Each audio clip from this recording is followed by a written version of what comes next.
আজকে চলো নিয়ে চলে এসেছি একটা রেসিপি ভিডিও। তো করছি হচ্ছে স্যান্ডউইচ। পাউরুটি নিয়ে এসেছিলাম, ভাবলাম শুধু শুধু খাবো, তাই মনে হলো যে একটু স্যান্ডউইচ করে খাই। তো স্যান্ডউইচটা সকাল দিকেও ব্রেকফাস্ট হিসেবে করে খাওয়া যায়, বিকালেও স্ন্যাক্স হিসেবে খাওয়া যায়। তো সকাল দিকে আমি খেয়েছিলাম, তার জন্য প্রথমে আলু সিদ্ধ করে রেখেছিলাম। আলুটা সিদ্ধ করে স্ম্যাশ করে ভালো করে মেখে নিয়েছিলাম।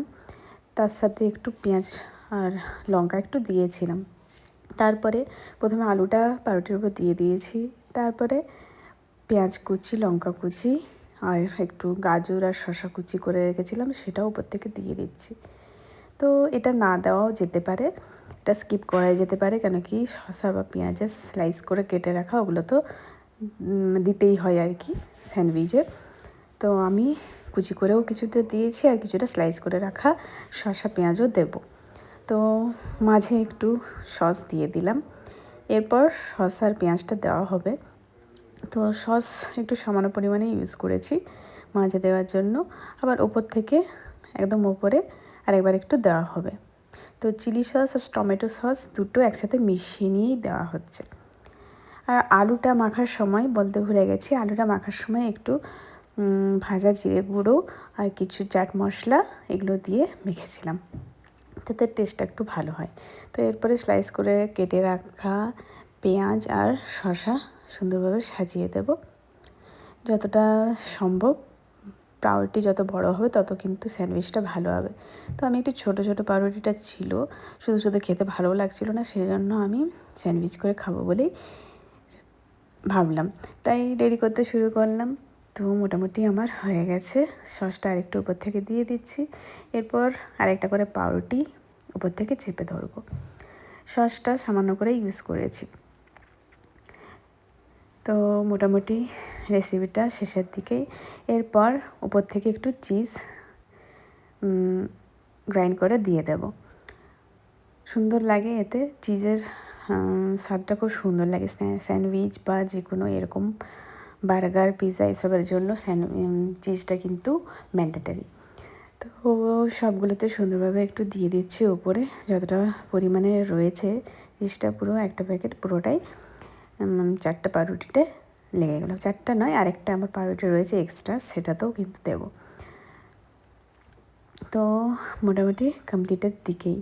আর এদিকে সিম করে কিন্তু রাখা আছে, ফ্রাই প্যানটা বা তাওয়াটা সিম করে রাখা আছে, আর ওটাতে আস্তে আস্তে হচ্ছে।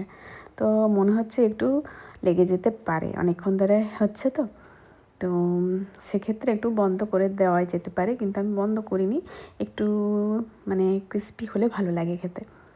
তো মোটামুটি চিজ দেওয়া হয়ে গেল, এরপর ওপর থেকে পাউরুটিগুলো চেপে ধরবো। আর একটা এক্সট্রা ছিল, সেটা তো একটু দিয়ে দিচ্ছি। এরপর পাউরুটিগুলো দিয়ে দিচ্ছি। সসটা আর একটু উপর থেকে দিলাম, যেহেতু চিজটা দিলাম সেজন্য সসটা চাপা পড়ে গেল। আর বেশি সস দেবো না, যদিও মোটামুটি হয়ে গেছে। এরপর কমপ্লিটের দিকেই 10টা পাউরুটির একটা প্যাকেট নিয়েছিলাম, সেজন্য 8টা সেট করলাম। আর একদম লাস্টেরটা ভালো মতন থাকে না, সেজন্য একটা এক্সট্রা হয়ে গেল। তো এটা শুধু একদিকের একটা দিয়েই করলাম, মানে সিঙ্গেল পিস করলাম। তো এরকমভাবে সব পাউরুটিগুলো চেপে ধরলাম, এরপর একটু উল্টে দেব। ওপর দিকটা নিচের দিকটা তো একটু বেশি মনে হচ্ছে লেগে গেছে, কিছু করার নেই, কিন্তু খেতে কিন্তু ভালোই লাগবে। এটা কিন্তু দেখে মনে হচ্ছে একটু পোড়া পোড়া ভাব, কিন্তু অতটাও কিন্তু পুড়ে যায়নি, ভালোই হয়েছিল। তো এরপর একটু উল্টে দিলাম। ওই উল্টো দিকটা আর একটু পর্যন্ত মানে একটুক্ষণ থাকবে, বেশি না, একটুক্ষণ রাখলেই হবে, যেহেতু একদিকটা ভালো মতো হয়ে গেছে। তো এভাবে আমি আমার স্যান্ডউইচটা করলাম। আর ব্রেকফাস্টে খাওয়ার জন্য একটু টাইম ছিল, তাই সানডে বলে। আর স্যান্ডউইচ খেতে কিন্তু ভালোই লাগে, পাওভাজি, স্যান্ডউইচ এগুলো খেতে কিন্তু খুবই ভালো লাগে। তো এরপর সবগুলোই নামিয়ে নেব আর তারপর খেয়ে নেব। তো একটা থালার মধ্যে সার্ভ করে নিচ্ছি। 4টা সেট হলো। তো বাজারে খেতে গেলে কিন্তু এভাবেই করে, আর একটু ওদের অন্যরকম প্রসেস করে, আমি নিজের মতন করে করলাম। এক্সট্রা কিছু অ্যাডও করেছি, যেখানে মানে বাজারে যেটা দেয় না বা দোকানে যেটা দেয় না সেটা আমি কিছু অ্যাড করেছি। যেমন গাজর শসা কুচিটা ওরা দেয় না, ওরা শুধু স্লাইস করেই দেয়। তো আমি আমার মতন করে করেছি।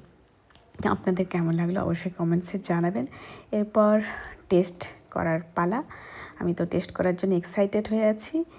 তো খেয়ে নিয়ে দেখি, এক বাইট দিয়ে দেখি কেমন লাগছে।